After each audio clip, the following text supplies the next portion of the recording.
Mechanical recycling plays an important role, but it's really not enough. The Commission's Circular Economy Action Plan says it will support projects exploring the potential of chemical recycling, which means recycling plastics into feedstock for new chemicals. The chemical recycling technology serves a dual purpose. It reduces the amount of plastic waste and improves resource efficiency. Industry argues that a combination of both solutions can significantly reduce the amount of plastic waste and improve the circularity of plastic. Yet some civil society voices warn against placing too much faith in chemical recycling. They maintain that using less plastic in the first place is the solution. Joining us today to discuss this is Hans Christian Eberl, Policy Officer of Circular Economy and Bio-Based Systems DG RTD at the European Commission, Maria Spiraki, MEP, member of the ITRE Committee at the European Parliament, Pierre Barthélemy, Executive Director of Research and Innovation at CEFIC, Jonathan Sheeran, Circular Economy Expert at Systemic, and Jan Vaak is a Climate, Energy and Air Pollution Coordinator at Zero Waste Europe. Welcome to all our panellists. You'll have 60 seconds just for your elevator pitch introduction in just a moment. MEP Spiraki will join us for the beginning of the programme this morning, so we'll spend a little bit more time with her at the beginning, and we'll catch up with the rest of our commentators just after. And just to say, for the Q&A, please send your questions in any time during the programme using the Q&A box, not the chat box. Use the Q&A box that you see there, and we will put your questions to the panel later on as well. So thank you for that. So let's kick off just with your 60 seconds. Hans Christian Eberl, good morning.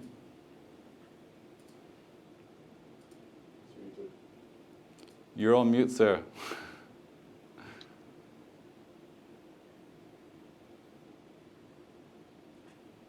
Let's go to Maria Spiraki for the moment, and we'll come back to Hans Christian. Maria, good morning.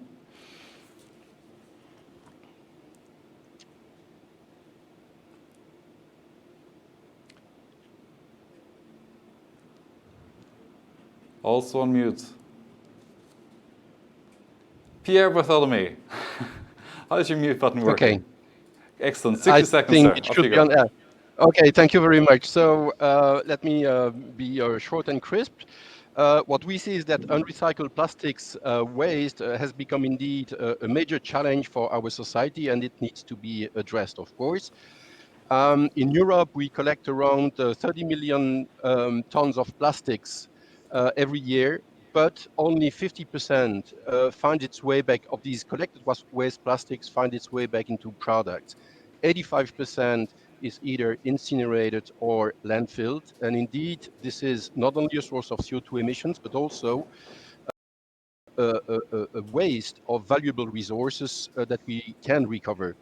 This is what the chemical industry want to bring as a contribution, and we certainly fully support the ambition of the circular economy, which is now part of the Green Deal, and certainly contribute to the circularity of plastics.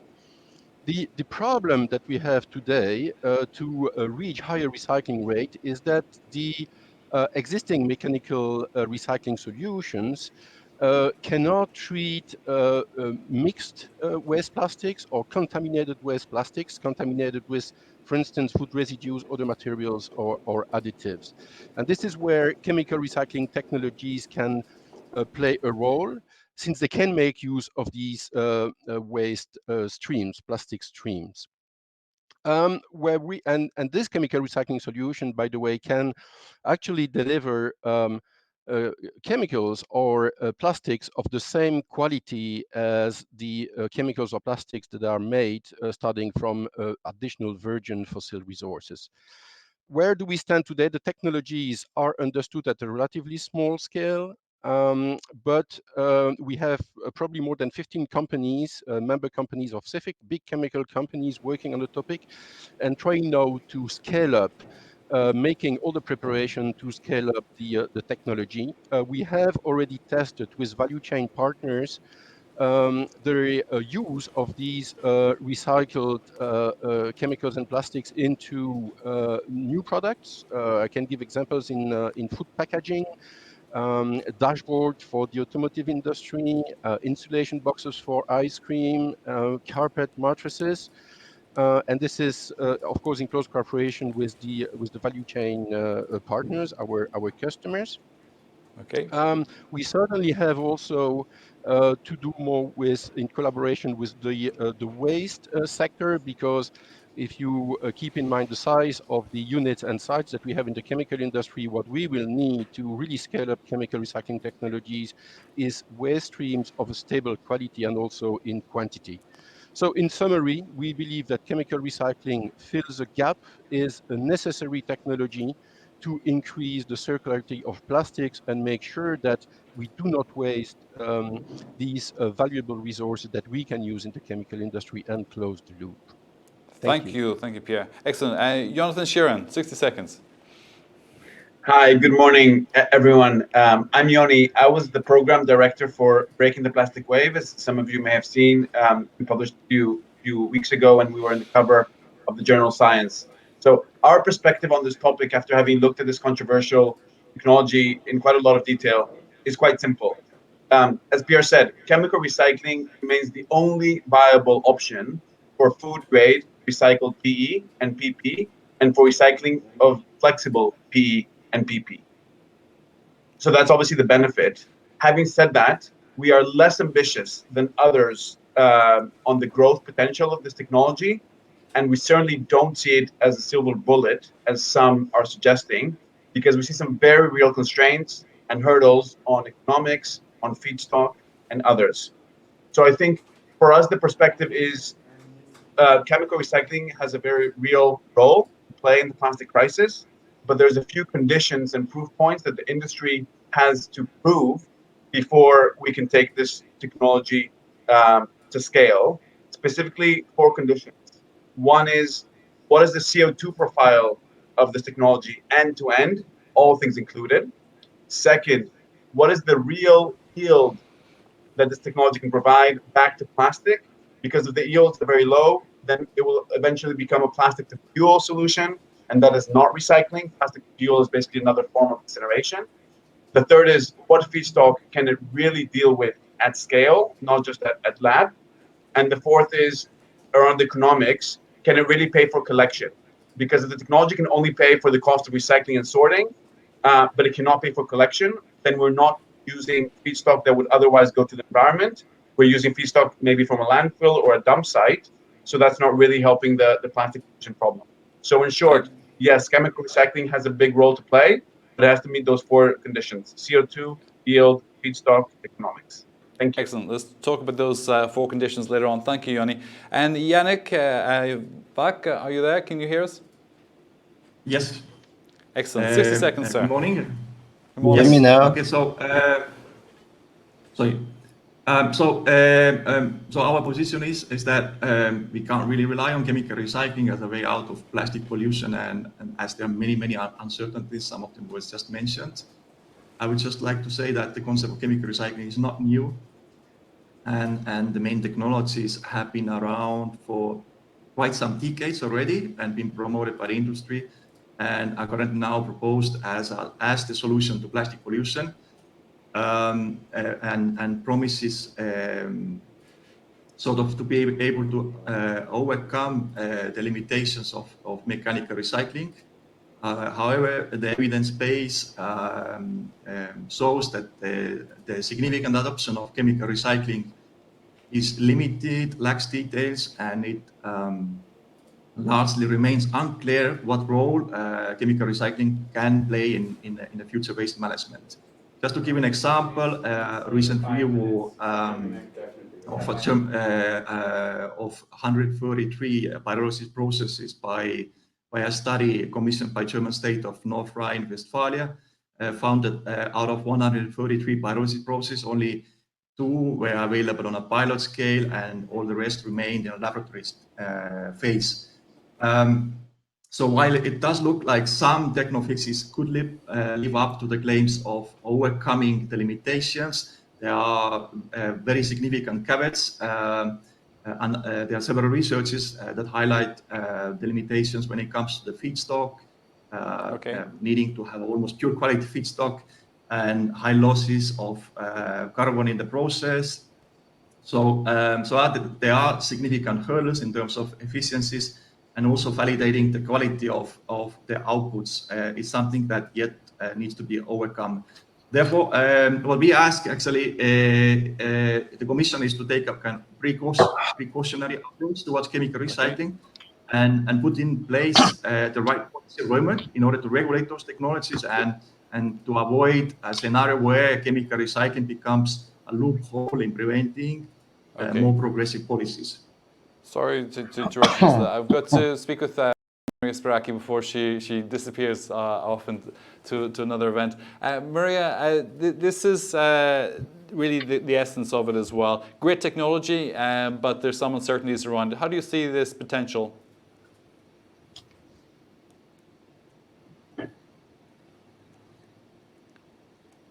I still can't hear Maria. Can you unmute, please? Thank you. No.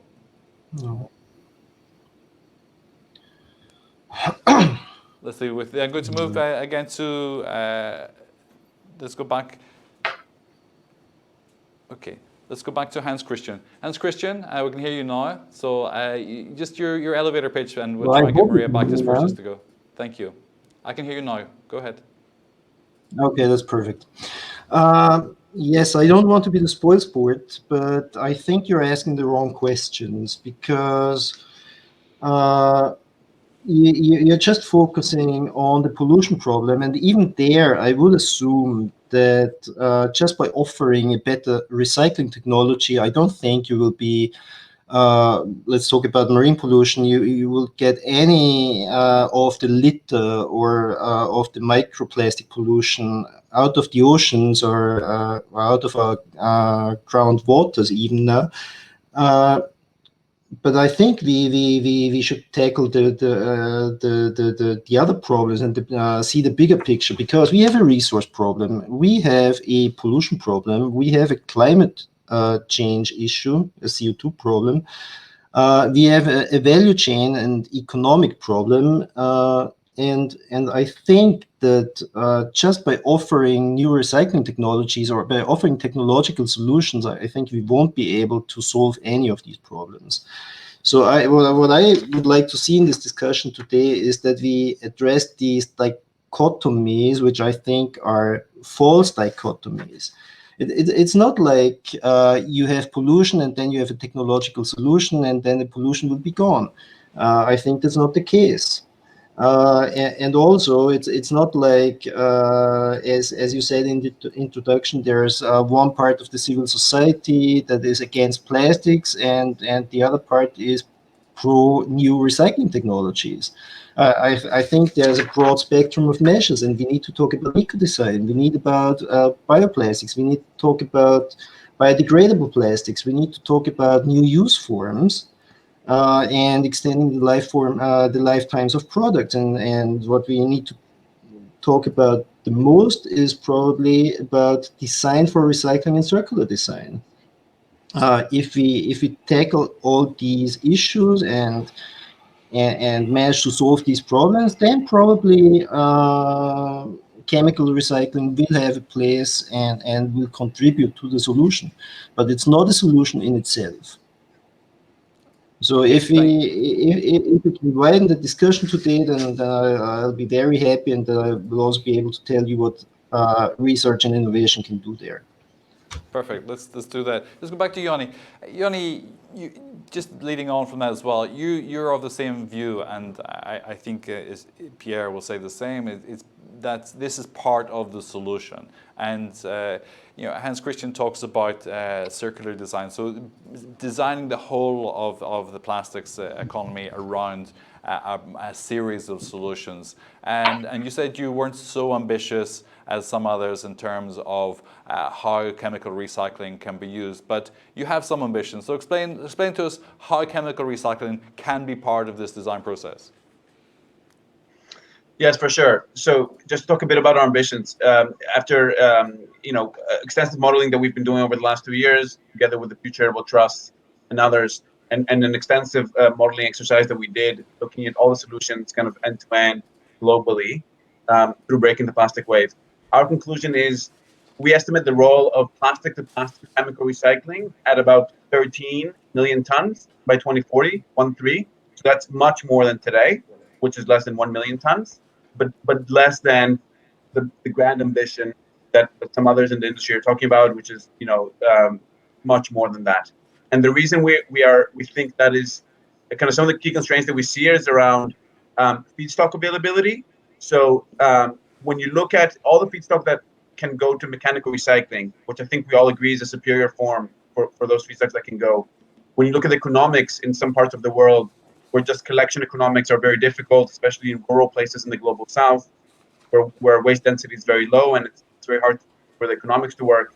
When you look at the polymers that actually cannot be taken to chemical recycling, when you look at contamination levels of some products that even chemical recycling cannot, when you look at all those things, you're left with only 20% of the feedstock, based on our assumptions, that can actually be taken to chemical recycling. So 20% is a lot. Obviously, plastic is a wildly used material, 400 million tons, so 20% is a lot, but it's still 20%, right? It's not the silver solution. It's not the things that is gonna deal with the full problem.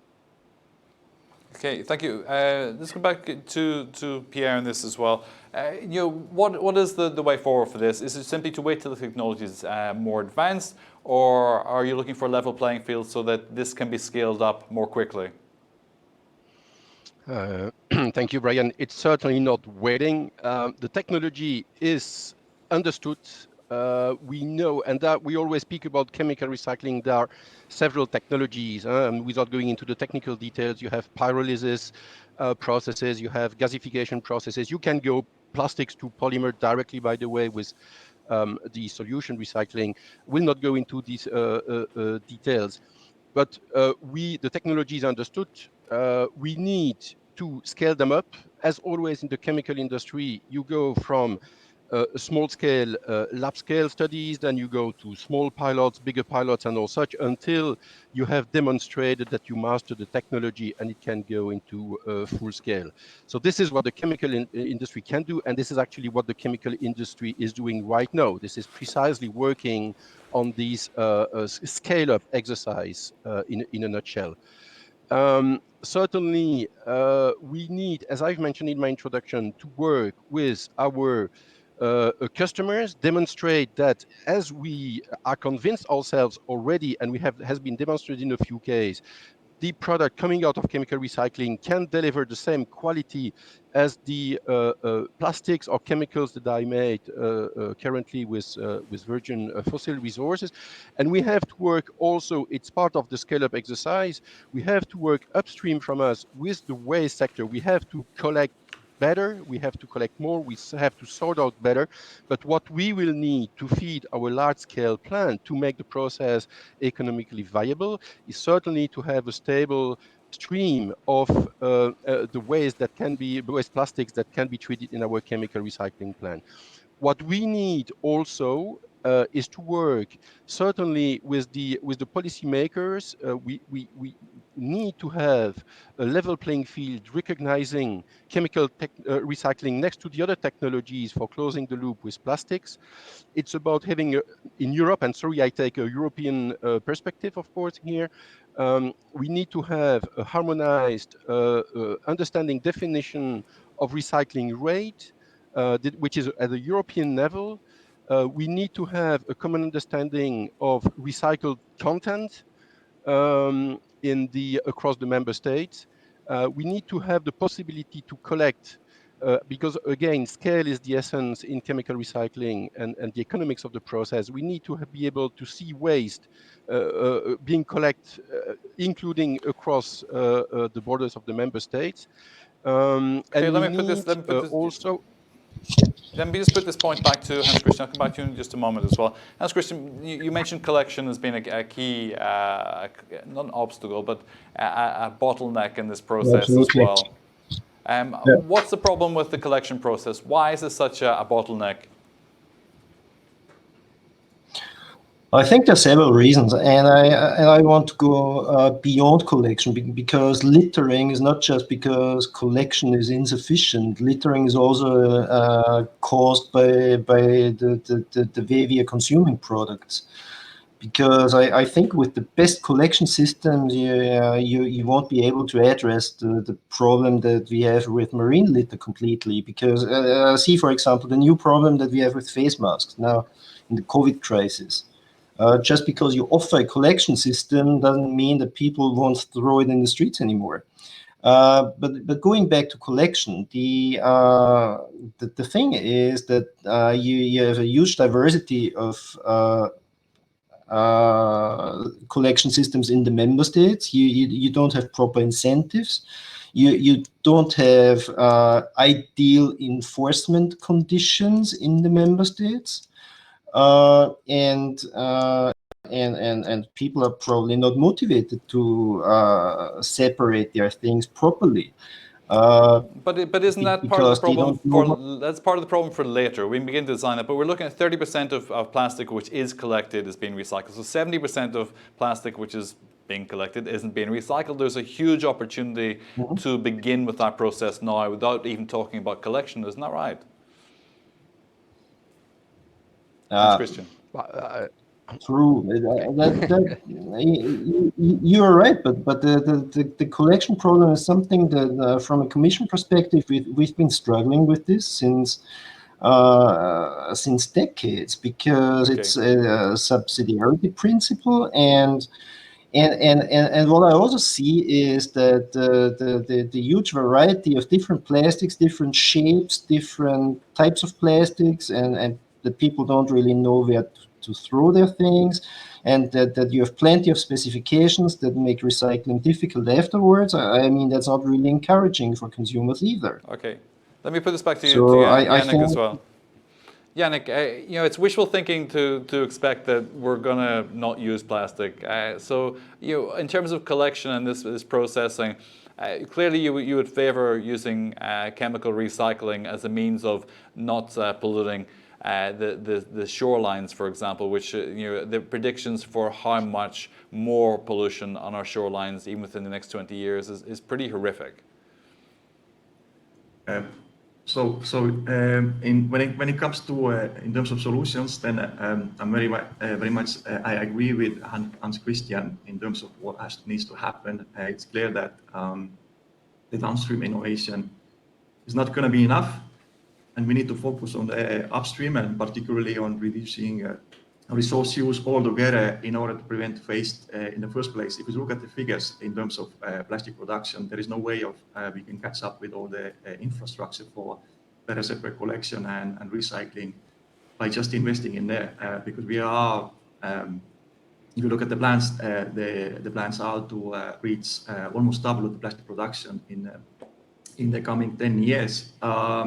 So recycling alone cannot be the solution, and so what we think needs to happen is move more towards upstream, and particularly investments, incentives, innovation in eco design, reuse system, and preparation for reuse.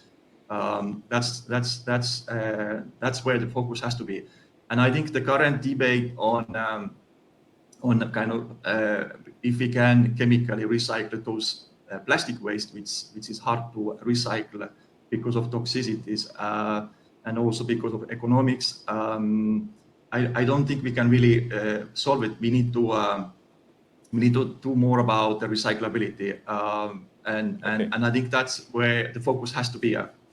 Okay, let me put it back to Joni. Joni, in one of your reports, you say 80% reduction is possible of plastics waste is possible using existing technology, which is a combination of mechanical and chemical as well as other processes. So we have the capacity to substantially reduce a problem which has been created during our lifetime. So this is not something that happened 200 years ago, 300 years ago. Is that we've done this during our lifetime. Can we fix this during this next generation with existing technologies? Yes, so our report shows very clearly that we can do it within our lifetime, within existing technologies. We can reduce 80%. That's still not 100%, so there's still a gap that requires more innovation. But with existing technologies, we can do 80%.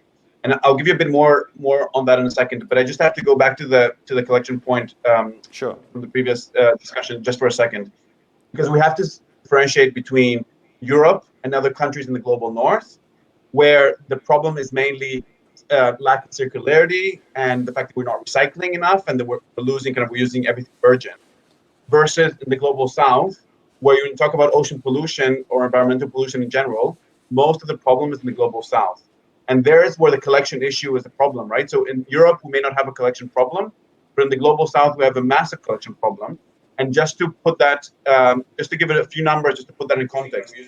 Today in the world, there are 2 billion people without collection services. And in the next 20 years, our population will grow by 1.7 billion people, most in the global south. So we're talking about 3.7 billion people that we need to connect to collection services by 2040. 3.7 billion people. If you divide that number by the number of days left from now to 2040, you find that we need to connect 500,000 people every single day from now to 2040, right? Think about that, 500,000 people. That is the size of the collection gap. And that is why we say that chemical recycling or any of these fantastic technologies will not solve the problem, because we're not going to collect all this material. We're not going to connect 500,000 people every single day. Okay. And that is why we have to combine with reduction. It was exactly to your question about the 80%, right? That's where we have to reduce the amount of plastic in the system. We have to, the upstream solutions with the collection infrastructure and the recycling infrastructure. Together, we can get to 80%. Okay, let's put that back to Pierre. Pierre, clearly everything matters at this point as well. And if we take chemical recycling out of this equation, we go further behind in achieving this objective within our lifetime, even if reaching 80%. Exactly, but I believe there are, I like this discussion because I believe there are many things that we have to do.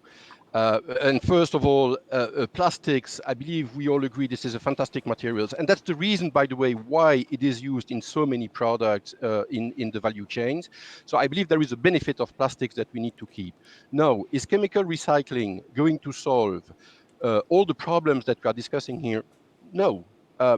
Collection has to take place, and it's a matter of behavior. And yes, I hear you well when you say the problem is different in the north and in the south. Do we need to work more on bio-based plastics, biodegradable plastics? Why not? And there are some success stories already with bio-based plastics, but it's relatively niche products today.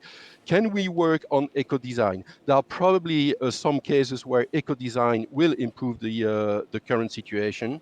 But I believe the reason why plastics are so much used, this is also because by tweaking the composition, by the polymer chain, by having different, for instance, in packaging, different layers of plastics that do different things, preventing oxygen diffusion or water diffusion and all such. So you have sometimes complex situation, because this is what is needed in the value chain that we have to keep, and where chemical recycling can help. I believe there is, again, an untapped potential. Collection is a problem. We have to collect better and more.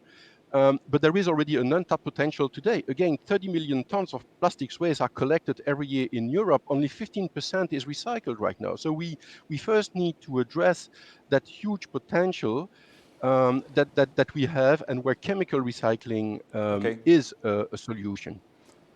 Hans Christian, does Europe have a global capacity to solve this problem in the south? And it's going to increase, as Yoni said as well. Do we have a capacity in terms of technological innovation and the exporting of that technology? Or I remember speaking to Commissioner Katainen about this about a year and a half ago.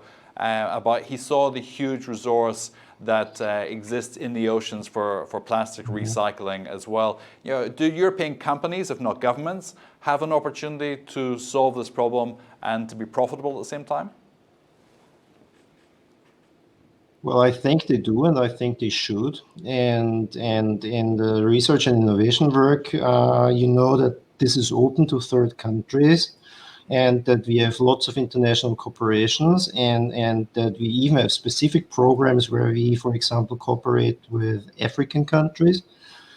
But it is true when we talk about marine pollution, for example, the huge part comes from Southeast Asia and a part from Africa, and the European contribution is minor. But I think nonetheless we have an important role, because beyond all these corporations, very specific interventions that we can try and launch, we should also accept our role, and that role is that that really should be a role model, and I think for example China, they're listening carefully to us, and the things that we do are seen by the world, and they are imitated by the world. And before I worked at DG Research a long time ago, I was at DG Environment, and I was working on consumer electronics and the RoHS directive, and there you could see that that the power of the internal market is strong, and that non-EU countries are copying our legislation and also enforcing it, because of course they want to participate in this international game. And the consequence is that our actions go beyond our frontiers, our borders. So yes, I think we can target areas outside the EU, both by specific actions, but also by our role as back to an Pierre. inspiring force. Pierre, you spoke earlier, you want to speak specifically about Europe, this is your area of expertise, but Accenture produced a report talking about mobile chemical recycling units as well as the large-scale facilities that are used for this too. In terms of global leadership and export opportunity for our research and technology, do you see a capacity there for Europe to go to the forefront of this process and to lead and to help manage this problem in the global south in an economically useful way? I believe in that space, I would dare to say that yes, Europe is a leader in developing these technologies. I have to mention also that all the big chemical companies that are members of CEFIC and developing the technologies in Europe are global companies. So there is certainly a possibility to establish these technologies in other regions. Having said that, we see developments in the US as well on chemical recycling. So I think there is a potential certainly to contribute to the global problem. But yes, there is, let's say, interesting technologies being developed in Europe for the moment. And I believe that with the ambitions that we have with the Green Deal, and especially, although everything is connected, of course, but especially with the big pillar on circular economy under the Green Deal, there is a strong motivation to develop these technologies as soon as possible because this is a contribution. It's not all, it's a contribution to meeting these ambitions. Okay, thank you. Joni, in your report, Breaking the Plastic Wave, you talk about the high energy demands for chemical recycling, and essentially there are three processes: the solvent-based, the chemical depolymerization, thermal depolymerization as well. And you see a capacity of 6% by 2040 with this as well. And why is energy such an issue here? And clearly, as we move towards a more renewable base for our energy sources as well, the capacity for chemical recycling increases because the energy demand, and like you said earlier, CO2, that diminishes as well. So ticking one of your four boxes, there's a future in this, isn't there? You're still on mute. Sorry for that. Go ahead. I was saying, yes, it sounds good, and it may be good, but it still has to be proven at scale. There is still a lot of uncertainty around the real energy requirements and the real at scale, right? So one thing is to do it in the lab, but a very different story is to scale these technologies. So what is the real energy profile? What is the real CO2 profile? We've looked a lot into that. Many people have as well. And I still think there's some very real questions. And especially with virgin oil prices being so cheap, again, it comes back to the economic question. With virgin oil being so cheap, can we really compete on economics? I think that some chemical recycling companies have shown that their economics are quite good and they can be profitable. even at small scale. But that is when you look just at their economics of their process. If you look at the full system economics in terms of if they had to pay for collection and sorting, which is the way you should look at it, right? The full system economics, then the economics are not so good in most parts of the world. Not just because of the high energy demands, but also because of the other parts of the economics. So I think we always have to go back to the economic question and take a full system perspective and ask, can these technologies really prove themselves at scale to be economical? Okay.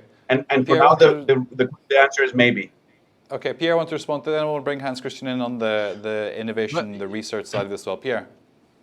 Yeah, certainly on the economics, as always in the chemical industry and in the process industries, big industries in general, scale is key to achieve the economics, and we are not yet there. There is we consider that we're still a relatively small scale for the moment.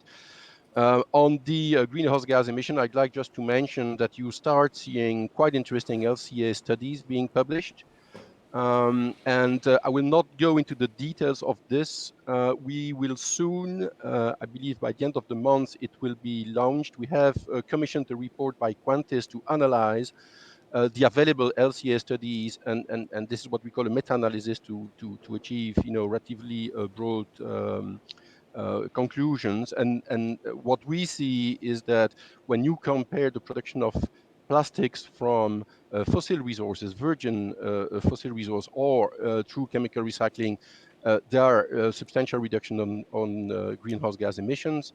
And if you compare also chemical recycling of these waste plastics compared to incineration of the same waste plastics, you have also a benefit. There is one study that concluded as high as 50% greenhouse gas emission reductions. So watch out. We will have that report launched before the end of the month. So there are data. We need more data because there are different technologies in chemical recycling, and there will be different cases. So basically, you cannot conclude because there is one positive study that everything else meets the criteria that Jonathan has mentioned.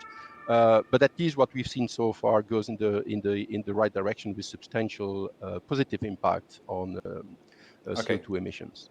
Thank you. Hans Christian, research innovation, we don't get anywhere without public funding, public subsidy for this as well. What's the European Commission doing to support this research effort?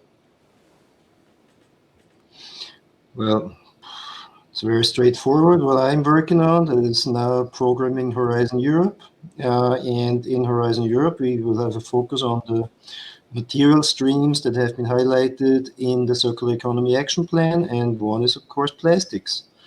But I like this discussion very much because I agree that the key issue about chemical recycling is the overall environmental footprint, which includes the energy balance. And there, I appreciate it very much that now we start with companies start with the research and LCA work in this area, and I think this will be part of future projects also. And I assume that with the upscaling, the energy balance will probably become more positive. But I think that will be a key focus of research and innovation in the future under Horizon Europe already in the next years. With a focus on deployment, upscaling of solutions that are already very close to market readiness, and improving the overall environmental footprint, and the budget under Horizon Europe. I mean, there's still negotiations, but still I think the budget is huge that goes into this area. Okay, thank you. I think we understood that this is a key part of research for the coming years, for the coming 4 years at least, or 7 years. Okay, Joni, then I want to bring Yannick in as well. Joni, one of your reports you speak about an example in Oregon where there is a problem with how the public sector supports the funding for the chemical recycling. This applies to other systems as well in terms of environmental harvesting. So can you explain the background to that? Yeah, I think it comes down. That is one example that we talk about, but I think it talks to a broader question, legislation, and how will governments? It also applies to Europe, very much so. How will legislation think about this topic, and how will the public think about this topic? Because I think we can all agree that we will not meet our recycling targets, even in Europe, the most advanced place, let's say, will not meet our recycling targets without chemical recycling. I think we can agree to that. So the key question is, how will legislators in Oregon, but in Europe, think about chemical recycling? Will chemical recycling be considered recycling to meet targets? And if so, that will give a massive tailwind to the industry in the form of tax incentives and other incentives, or not. If it does not consider chemical recycling, then chemical recycling may be what I just call, expensive plastic with a nice story, in which case the industry will really struggle. But if the legislators will consider chemical recycling as recycling, then there could be a massive tailwind. And I can talk more about the tax implications and how the economics down. There's some very interesting conclusions. So I think a lot depends on legislators, and that depends on how the public uses it as well, right? Okay, yeah. How do you see this? Do you see chemical recycling as recycling to meet targets? And as Johnny describes, this should really give the incentive for tax benefits and other incentives to boost the industry, because as we've said several times already, this doesn't get done. We don't get plastics recycling done without all these elements, including chemical recycling being part of the picture. Thank Yes, you. I just wanted to say, when it comes to the legislating on chemical recycling, then we as in coalition with Breathing Plastics Alliance, major European NGOs, we developed a paper with the key recommendations on how to legislate chemical recycling. And one of our key asks is to make a distinction between chemical recycling and chemical recovery. And let me explain. So for us, the current discussion on the concept of chemical recycling is confusing, because there's a range of technologies, and some of them they produce polymers, while others produce monomers, and actually have a very low in terms of carbon conversion from plastic waste to the end product.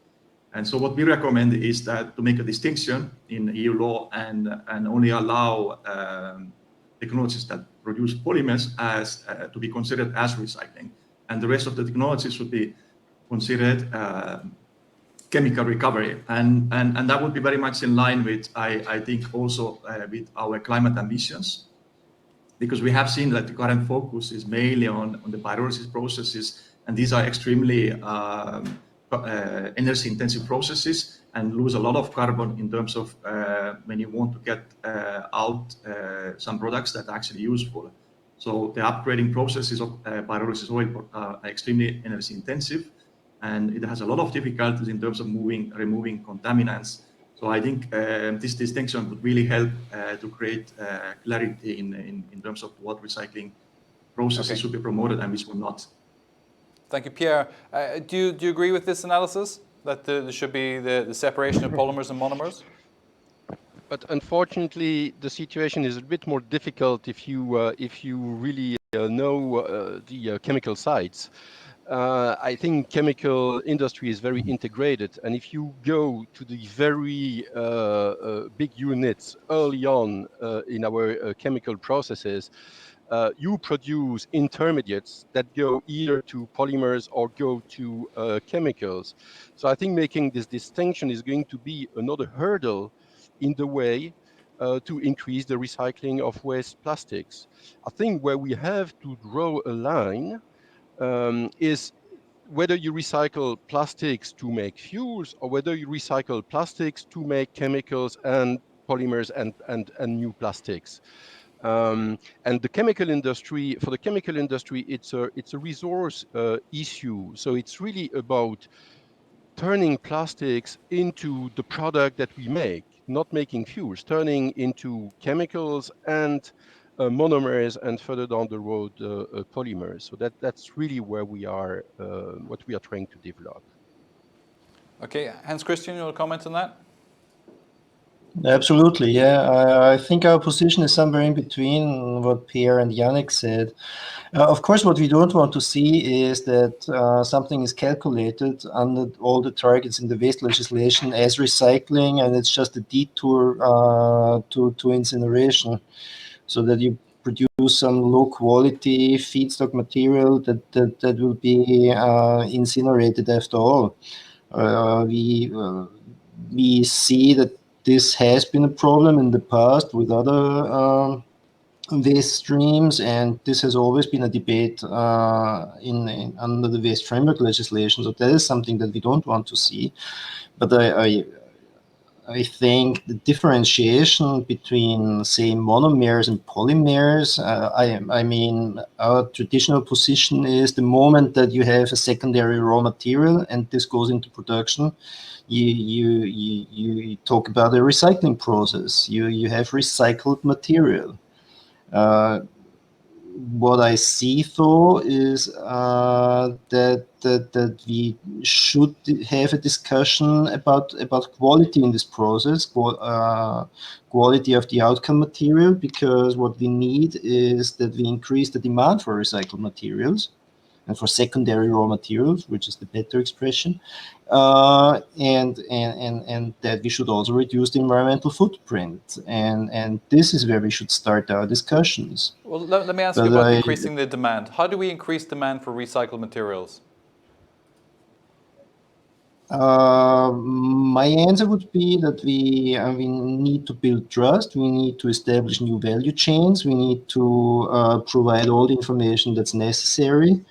We need to standardize the quality of secondary raw material. We need to be transparent about all this, and then of course we also need legislation and other incentives that stimulate the market. And then of course we need enforcement. Part of enforcement is also that we have methods for verifying the recycled content in products. Okay, Yannick, because without this, yeah. Okay, Yannick, let me just ask you, are you comfortable with advocating a message which says, on the one hand, stop using plastics, and on the other hand, use recycled plastics? Absolutely. I think there is no problem with having durable plastics, and which doesn't contain hazardous elements. So I don't see any conflict in that. But as I said, we need to really focus on durable plastics. We should not. So one of the threats what we see also is that chemical recycling comes in as for single-use plastics items, and looking at how energy intensive they are and how little carbon they convert into end products, it really doesn't make sense. So I think that's where we stand. So as I said at the beginning, there are some potential uses of chemical recycling, and I think the focus has to be really on durable plastics and not on single uses. Okay, and so how do you incentivize that in the market? How do you disincentivize single-use plastics and encourage recycling for durable plastics? That's something that actually we work a lot on. So it's all the reuse models, new business models that use reusable packaging. There are already a lot of examples. There is also package-free shops are growing. So there are already examples out there. It's just a matter of scaling up and also incentivizing them. Because what we also see that there are sometimes hurdles for this kind of new business models in terms of, for example, sanitation rules and so on. Okay, and the contaminated plastic is more effectively dealt with and to a large degree by chemical recycling. Jon, I'm going to come to you just a second. I just wanted to ask Pierre, there's a study by Delft as well, which talks about the Dutch system where 10% of the plastics be chemically recycled by 2030. You think that's on the low end of the ambition scale, or is that a good start? I believe I'm optimistic in nature, so I'd like to go even beyond. But I believe 10% by 2030 is, from my point of view, achievable. We have 10 years. The technologies are known.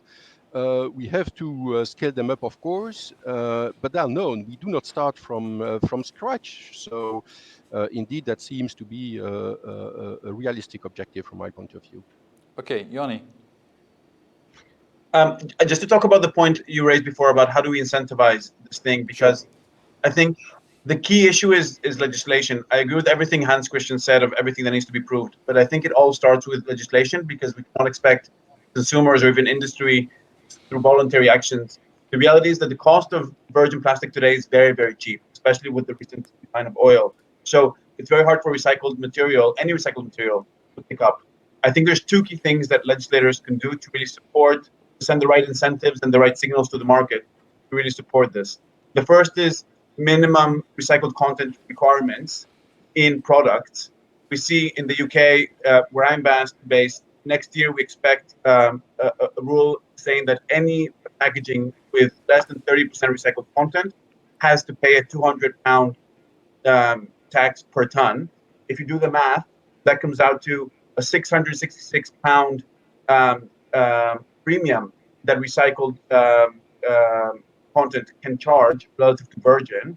And if you further do the math on how it translates, if you use chemical recycling, if the mass balance and so on, it comes that naphtha that today is about $400 per ton when it comes from fossil fuel.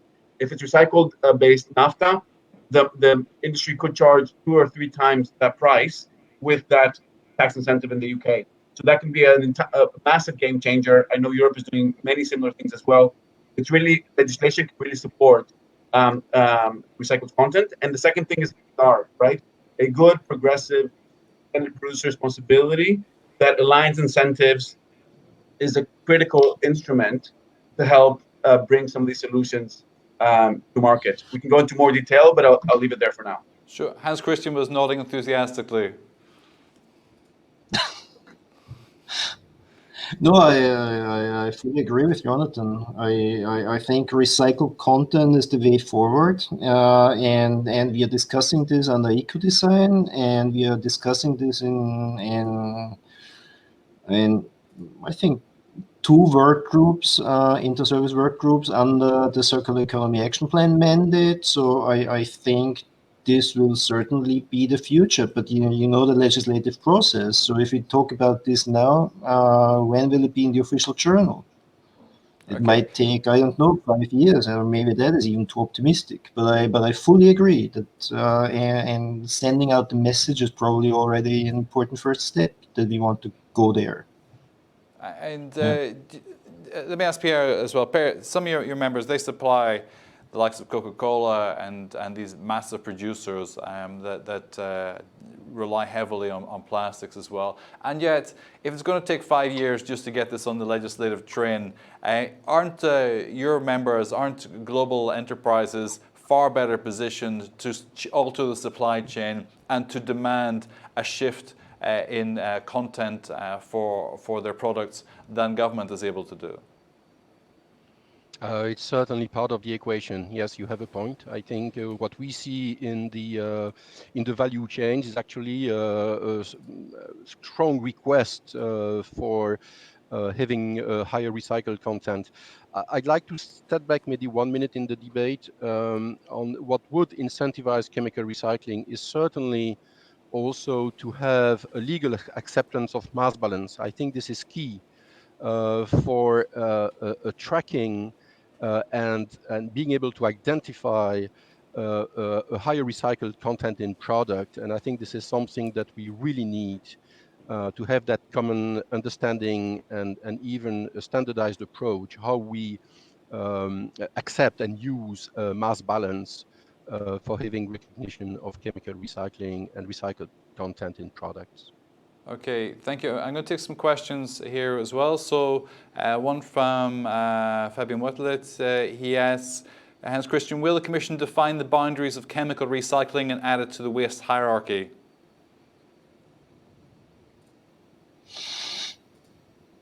I would say we are aware of the problem, and as I said, that is something very novel. So we are at the beginning of these discussions, but at some point we will certainly discuss this and see whether it's necessary to to adapt the waste framework legislation accordingly. Thank you. But Matthias right now, Rutenbeck. all this is in flow. Okay. Matthias Rutenbeck, we thank you for your question on the reasons why chemical recycling couldn't come to scale. I think we touched on that already. And Alex Darrott, he asked, do we have any LCA analysis to compare the environmental impacts, carbon footprint and biodiversity of all the solutions? Maybe Joni on this? So we put a lot of effort into that. I'd say the answer is yes and no. Yes, if you look at Breaking the Plastic Wave, we have a clear chart that compares the greenhouse gases for all the solutions, not just different mechanical recycling, different recycling solutions, but also substitution, reduction. We compared 10 or 12 solutions on a greenhouse gas basis. I will say, however, the caveat, the data is not perfect. There's a lot of uncertainty. If you read 4 different LCAs, you get 4 different answers. So it's still, not very mature.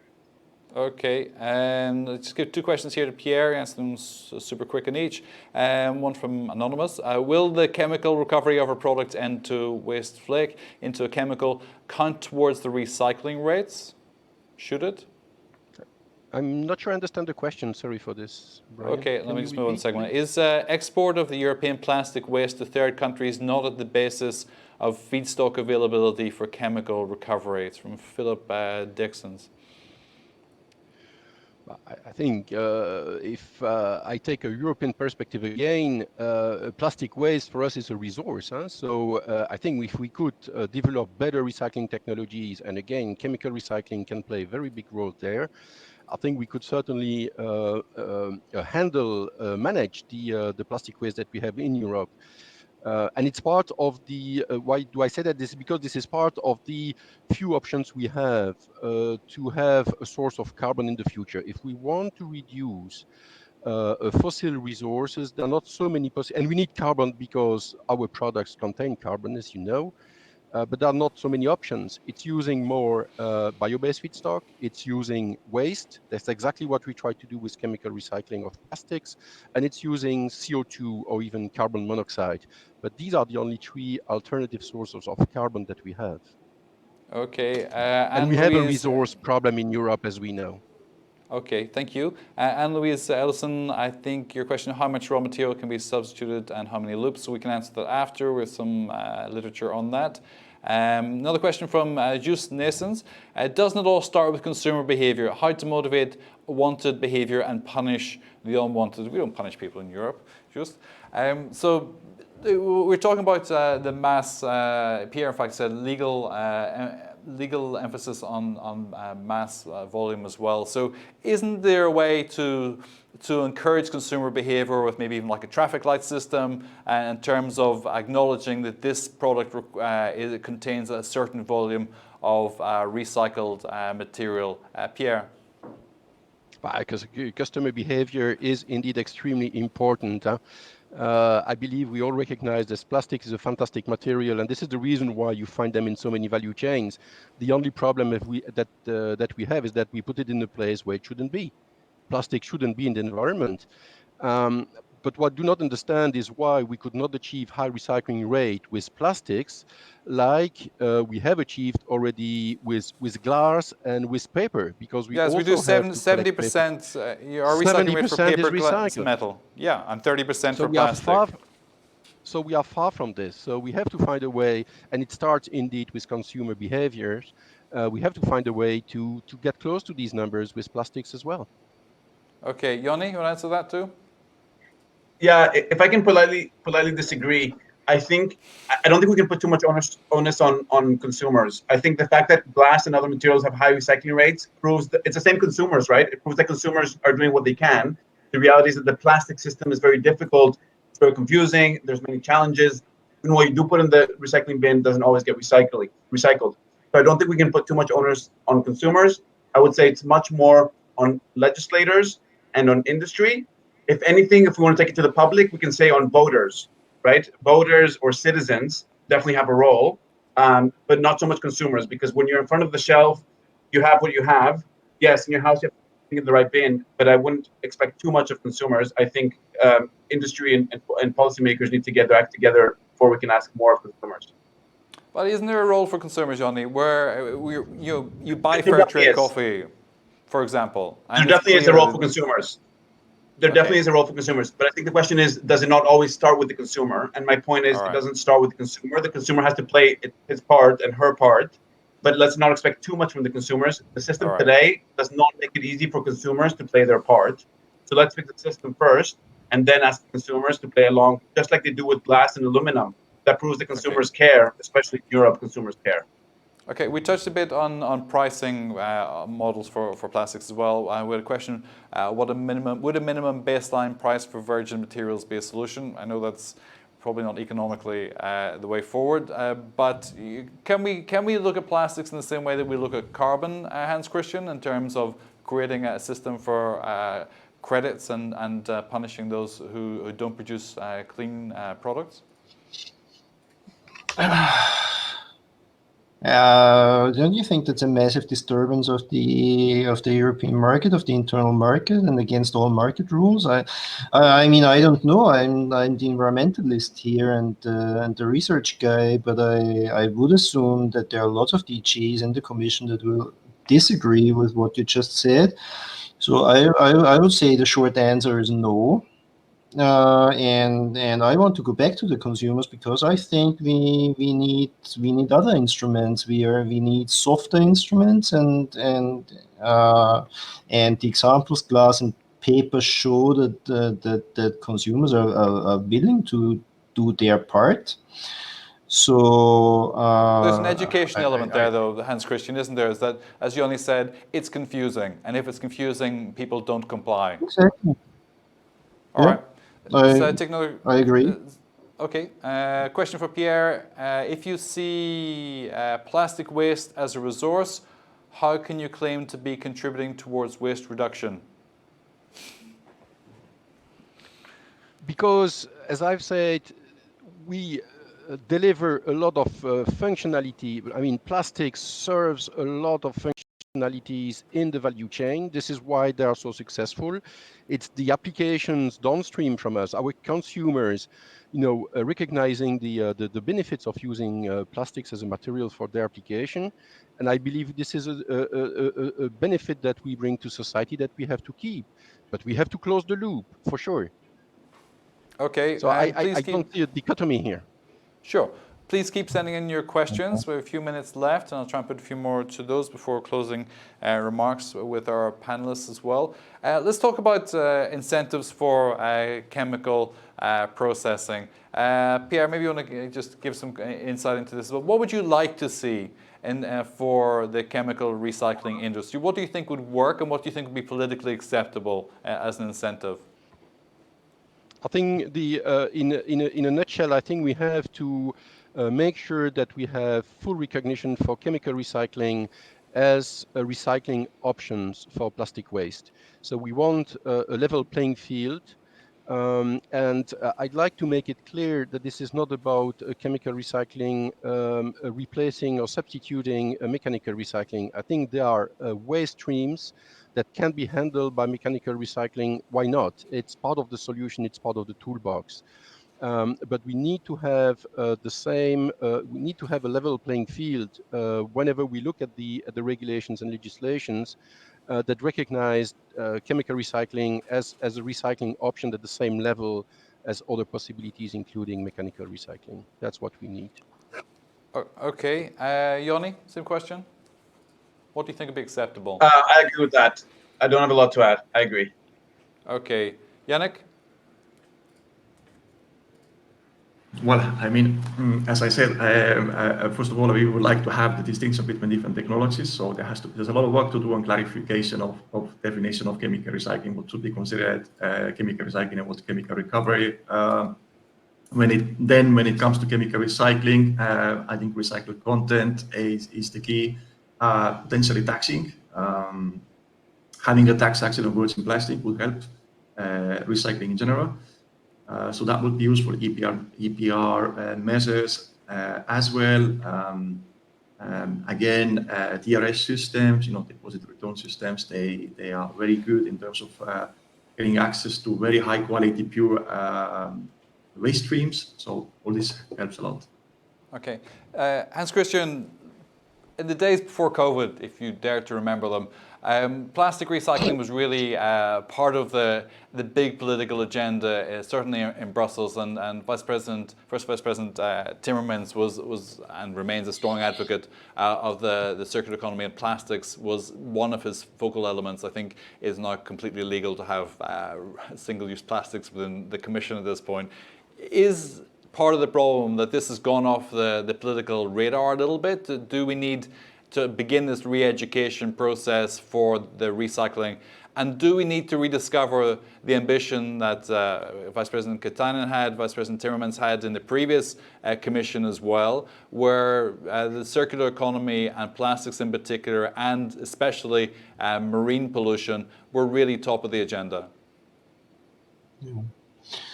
Well, the answer is yes and no. It was a bit under the radar, but we have lots of MEP questions also, and I think the topic is coming back with a vengeance. And just one example, I think I mentioned already, marine pollution, the problem with the face masks.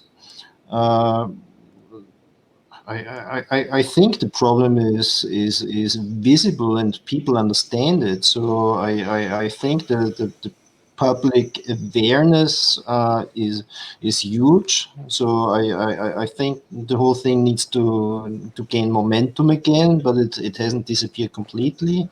And with the problem of face masks in the streets and also the whole marine pollution problem, I think the problem is visible and easy to grasp.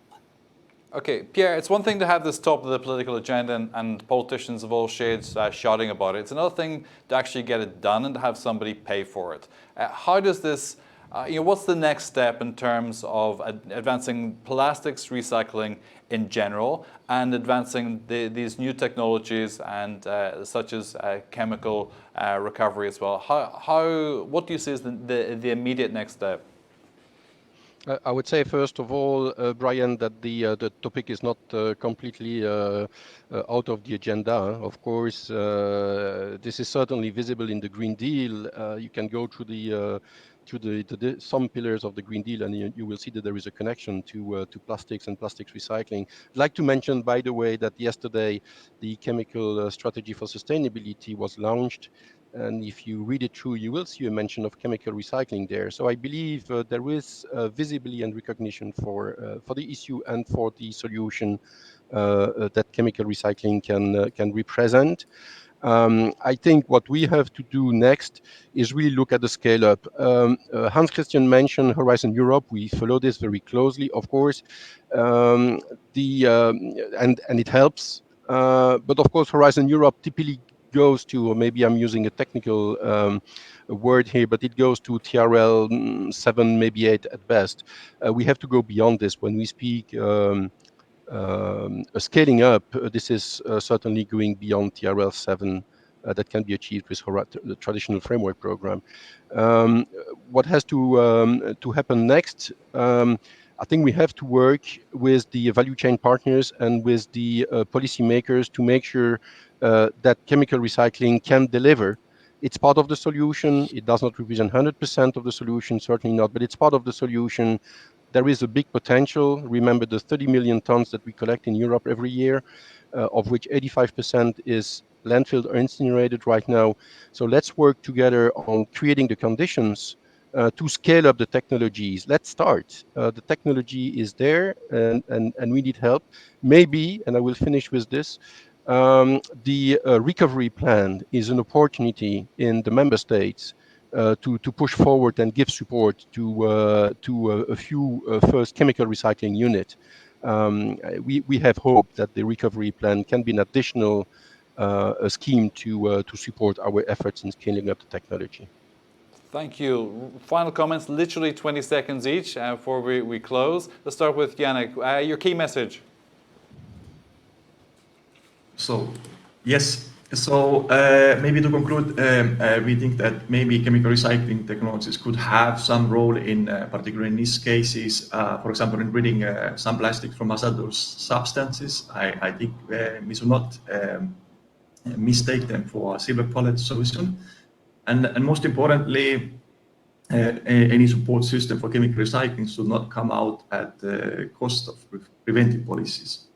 Okay, Such thank as, you, for Joni. example, limiting, sorry. Oh, sorry, let's take the 20 seconds. Joni.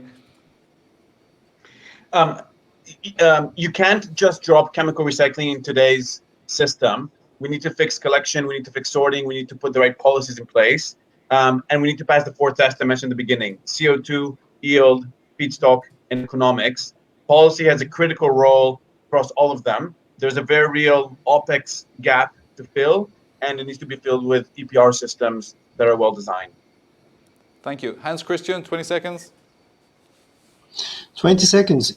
Yeah, I agree that there's a future for chemical recycling, but we shouldn't forget completely about mechanical recycling. So there will also be funding in this area, and it's just one piece of the puzzle. So collection and sorting is a very important thing, but I would also want to talk about consumer behavior in general, about product design, about new use forms, and about circular design, and about new materials. So if we talk about all these aspects, then certainly there's a place for chemical recycling as well. Thank you, Hans Christian. Last word, Pierre. Thank you very much. I would just say that let's work together to create the conditions under which chemical recycling can deliver as one of the many contributions that the chemical industry can bring to reach the ambitions of the Green Deal. Thank you. The Green Deal, how to close the loop, help with the plastics recycling, and put everything on the table and change consumer behavior and the plastics system design as well. Thank you to all our panelists today for an excellent contributions and very varied contributions. I appreciate that as well. So Hans Christian Eberl, Maria Spiraki, who joined us briefly, apologies for the technical issues there, Pierre Barthélemy, Joni Sheeran, and Yannick Bach. Thanks to our team here, to Mike Ball and Malte Kettelsen, and to Tamara and Simona for organising the event also. Please continue to comment on the event. You can see just in front of me there, #EA Debates, and we thank you for your participation and all your questions today. It's much appreciated. I'm Brian McGuire. Have a good day.